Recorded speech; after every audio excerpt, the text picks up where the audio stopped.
10 বছরের অপেক্ষায় শেষে চ্যাম্পিয়ন কলকাতা নাইট রাইডার্স। 2014 সালে শেষবার চ্যাম্পিয়ন হয়েছিল কলকাতা নাইট রাইডার্স। সেই দলে ছিলেন প্যাট কামিন্স নিজেও, আজ ছিলেন প্রতিপক্ষ শিবিরে। টুর্নামেন্টের সবচেয়ে বেশি আলো ছড়ানো এই দুই দল ফাইনালে, তবে সেই তুলনায় খুব একটা উৎপাত ছিল না এই ম্যাচে। আইপিএল এর 17তম আসরের ফাইনাল মৌসুমের সবচেয়ে গুরুত্বপূর্ণ ম্যাচে এসে পুনর্দমে খেলেছিল সানরাইজার্স হায়দ্রাবাদ। তবে প্রতিপক্ষের দুর্বলতার চেয়েও খুব বেশি নিখুঁত ছিল কলকাতা। বোলিং ব্যাটিং সবই আজ ছিল তাদের পক্ষে। এ শিবিরকে এনে দিল তৃতীয়বারের ট্রফি। 2012 এবং 2014 সালের পর আবারও চ্যাম্পিয়ন হলো শাহরুখ খানের দল। ফাইনালে হায়দ্রাবাদের দেওয়া মাত্র 114 রানের টার্গেট ব্যাট করতে নেমে আগ্রাসী কলকাতার খেলতে হয়েছে মাত্র 10 ওভার 3 বল। গুরুবাজ দলীয় 102 রানে আউট হলেও দলকে ঠিকই জয়ের কাছে রেখে এসেছেন। দ্বিতীয় উইকেটে 91 রানের জুটি নিশ্চিত করেছে কলকাতার জয়। অবশ্যই কলকাতার জয়ের ভিত পুরোপুরি করে দিয়েছিল বোলাররা। ফাইনালে এসে যেন তাদের ঘরের মতো ভেঙে পড়ল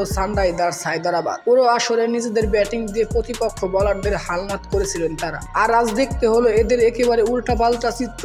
এবারে আসরে যে দল দুইটি রেকর্ড ভেঙেছে, শুরুটা করেছিল মিচেল স্টার্ক, পরে সেটা ধরে রেখেছিল আন্ডার রাসেল ও হাথিসানারা। 24 কোটি 75 লক্ষ রুপিতে মিচেল স্টার্ককে কিনেছিলেন কলকাতা নাইট রাইডার্স। রোববার ফাইনালে কলকাতা নাইট রাইডার্সকে এক প্রকার চালকের আসনে বসিয়ে দিল এই পেসার। পাওয়ার প্লেতে কলকাতা তুলে নেয় 3 উইকেট। এরপর মাকরাম এবং নীতিশ রেডি কিছুটা আশা দেখিয়েছিলেন। দুজনের কাছ থেকে কিছুটা 4-6 দেখেছিলেন দর্শকরা। তবে আইপিএল এ ফাইনালে সবচেয়ে কম রানের পুঁজি নিয়ে এমন দলকে শিরোপা জেতানো প্রায় সম্ভব। তবে আইপিএল এ ফাইনালে সবচেয়ে কম রানের পুঁজি নিয়ে দলের বিপক্ষে শিরোপা জেতা ছিল প্রায় অসম্ভব। হায়দ্রাবাদ তো পারেনি। কলকাতা নাইট রাইডার্স ঠিকই তুলে নিয়েছে 9 উইকেটের সহজ এক জয়।